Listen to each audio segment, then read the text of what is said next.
Hello, this is Yogeshwar 7000 again, and I'm back on my series on stories from the Puranas again. And today's story is going to be in continuation of our last video, where we saw how the Pandavas went to the forest and they had the opportunity of meeting with the dead. They met with Abhimanyu, and while they were there in the forest, they visited, and while they were visiting, rather, King Dhritarashtra and also their mother Kunti, who were living in the forest towards the last parts of their lives, or the ending parts of their lives, as it was customary as per Hindu culture of those times. Dhritarashtra also had the opportunity of meeting his 100 dead sons, and even Gandhari for that matter, and Kunti also had the opportunity of meeting with the dead Abhimanyu, who was brought back to life. So I'm not going to go in details as to how the dead were brought back to life. Please refer to the earlier video. Today we are going to be continuing with that story, and by the way, these are not stories, these are coming directly from the Puranas.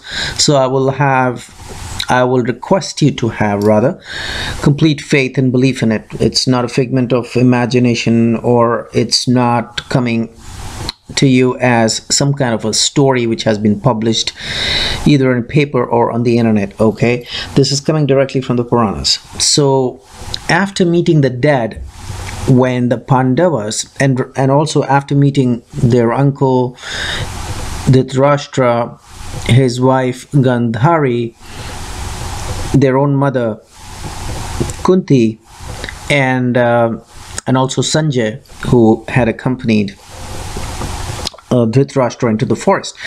And after meeting with the dead, of course, when the Pandavas came back to their kingdom, which was Hastinapur, we are going to be talking about that part of the story now. So when they came back from the forest, when the Pandavas came back to Hastinapur from the forest, the king Dhritarashtra was burnt together with Gandhari and Kunti. So this is how the end came of Dhritarashtra the king and his wife Gandhari, and even the Pandavas' mother Kunti, who was living with them in the forest in a small hermitage. Okay, and how did this happen? Because somehow there was fire in the forest and they got burnt. Okay, and Sanjay, who had accompanied Dhritarashtra and his wife Gandhari and Kunti, Pandava's mother, to the forest, was not there at that time. So Dhritarashtra and these two women were quite vulnerable, and the fire consumed them, because we have all kinds of fires. They come from nowhere into the forest. These fires keep coming. Even in today's day and age, there are fires in the forest. So there was a fire in the forest that time, and it consumed the blind king Dhritarashtra along with Gandhari, his wife, and Kunti, the Pandava's mother. Okay, and when Sanjay came back, he was pretty sad to know that. And the Pandavas by that time had reached Hastinapur and had started with their worldly duties, and King Yudhishthira, who was the king of Hastinapur, heard this from sage Narada, as it's called in the West. Actually, the Sanskrit name is Narad.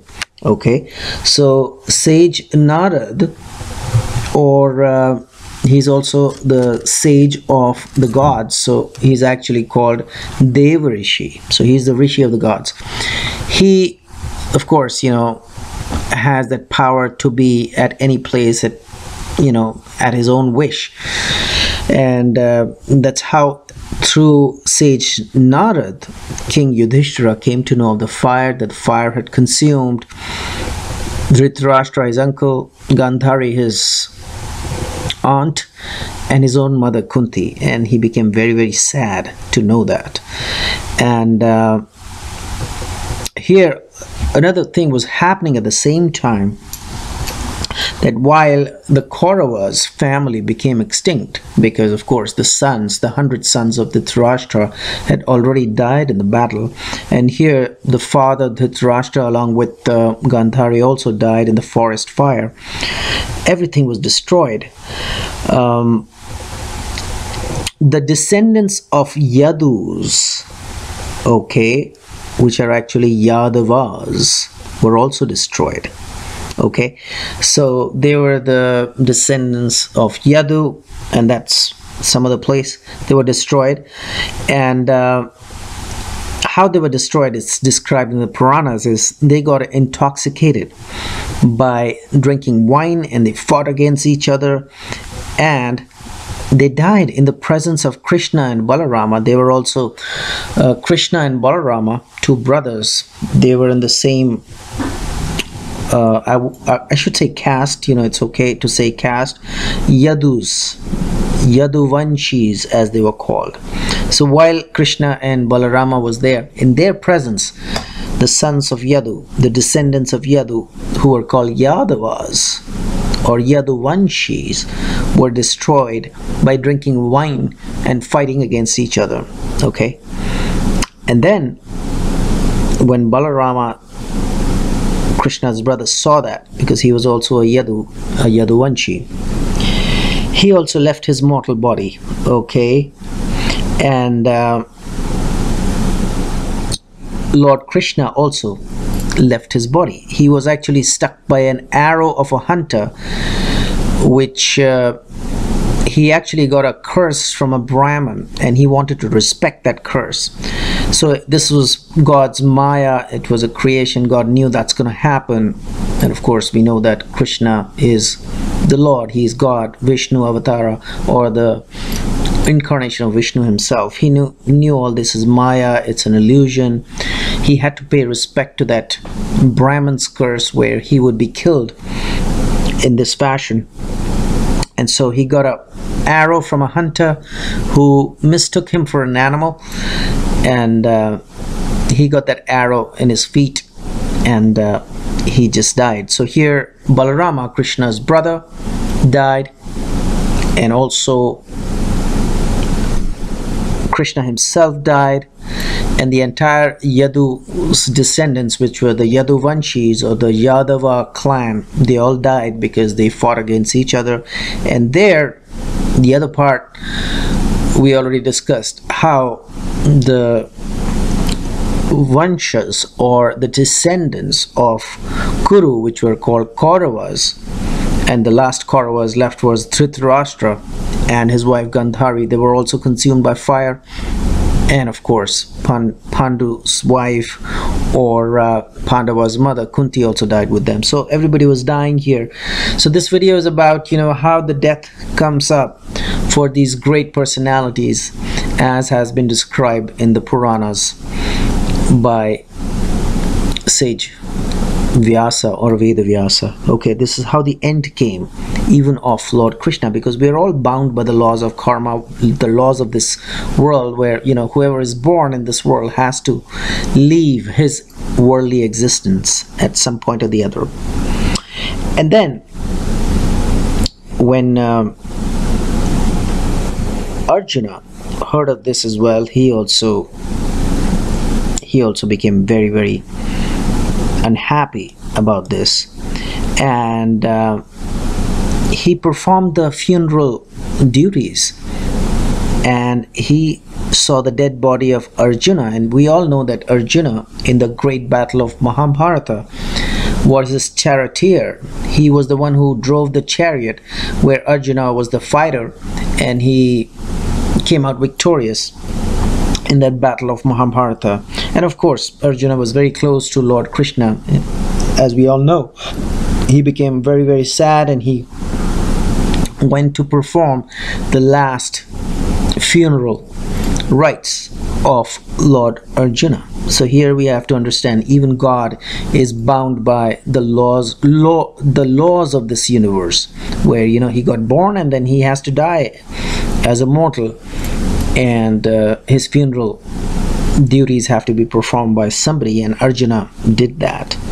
Okay, and he collected fuel and burned the body of Lord Krishna, and he also burned the body of Balarama, Lord Krishna's brother, as per the Vedic rites. The Hindu Vedic rites, or the Vedic rites. The word Hindu came on pretty late, I think, but as per the Vedic rites, they were burnt.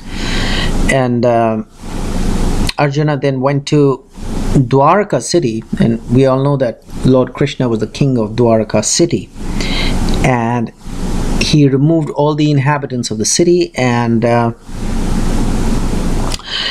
then the entire city was drowned in the waters of the ocean. So this city, which was being ruled by Lord Krishna, was on the seashore. It was called Dwarka.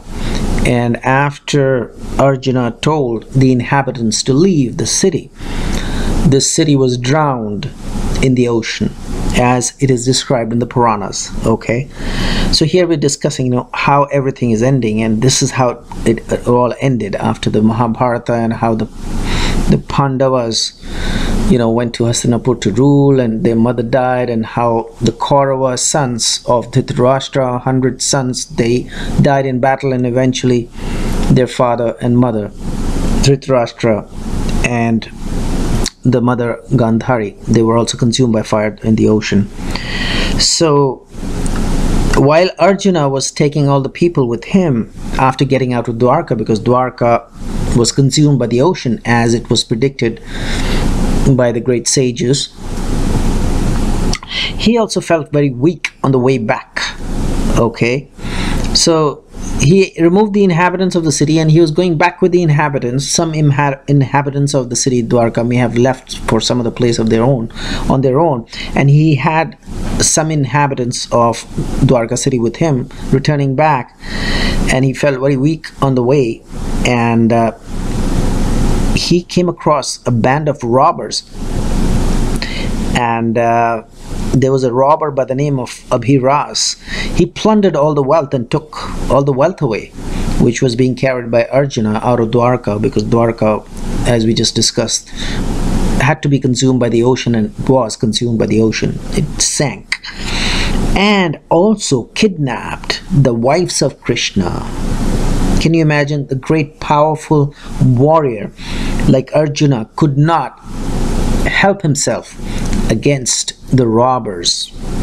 Okay, he could not save the wealth of Dwarka and even the wives of Krishna. It has been believed that Krishna had 16,000 wives, but here in the Puranas there is no mention.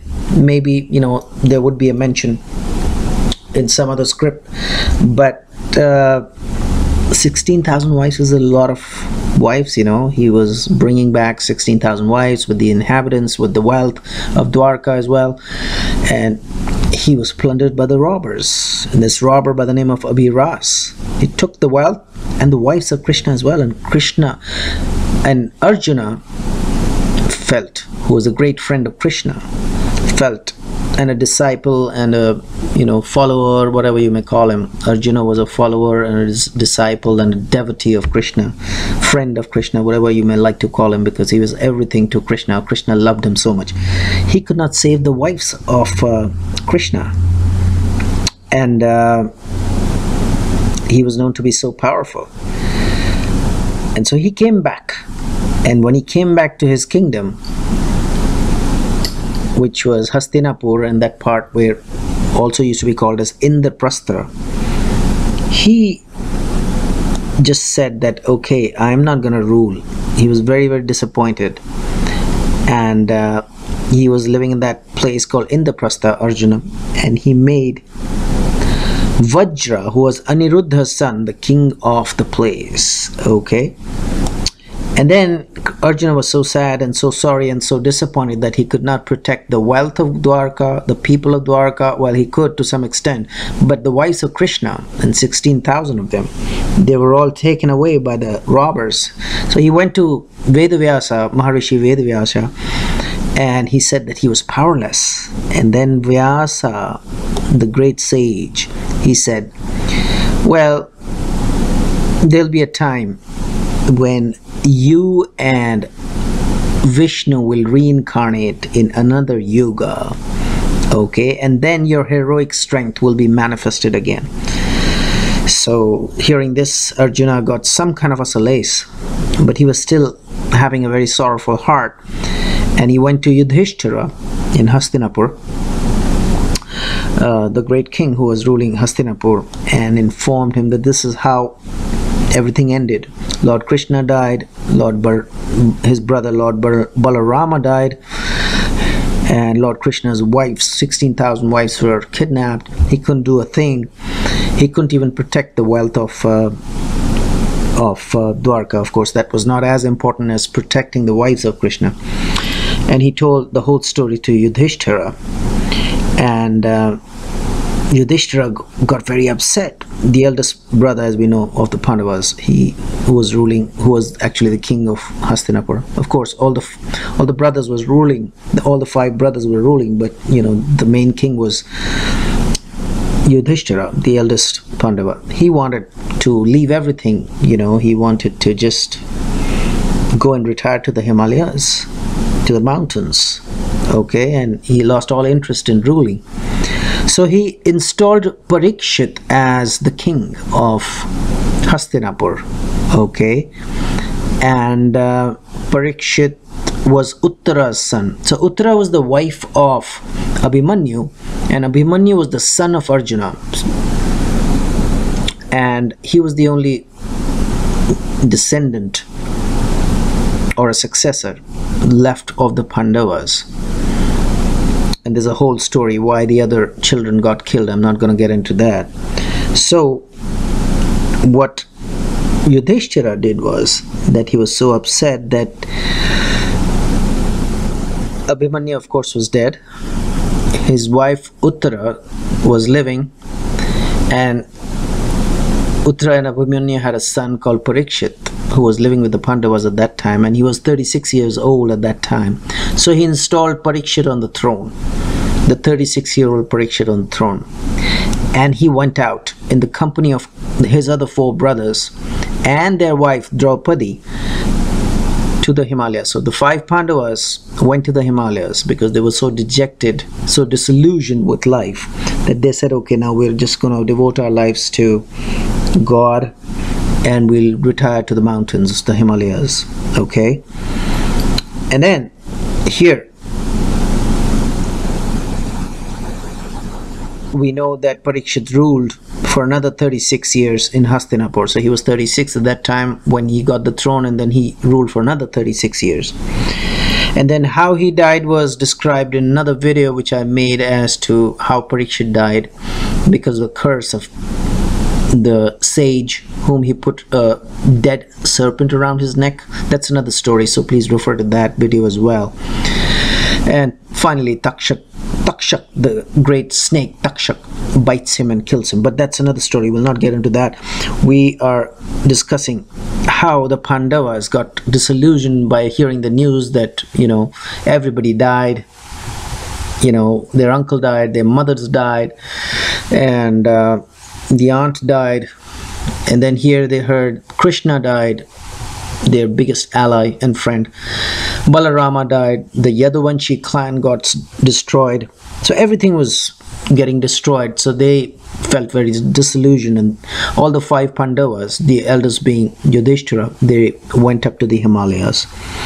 Okay, and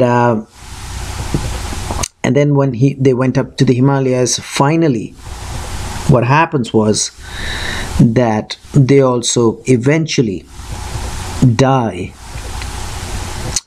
in the Himalayas, and that's another story, and we'll discuss that some other time as to how the 5 Pandavas were able to go up to the heavens. So this was the story how everything ended, how the Pandavas ended, and what happened after, they went to the forest by installing Parikshit on the throne of Hastinapur, and then how the Kauravas ended, how Lord Krishna ended his life, how Balarama ended, how their entire Yadavanshi clan ended, how the forest fire consumed Dhritarashtra and his wife Gandhari and Kunti, the mother of Pandavas. Everything just, started to, fall apart, and they all died, including the Pandavas.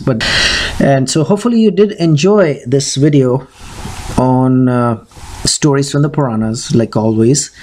And in the meanwhile, I will recommend subscribe to my channel and check out my website. There is a link below, and I will see you with an interesting topic in Vedic astrology or stories from our Puranas, stories from the Puranas, very soon. Goodbye.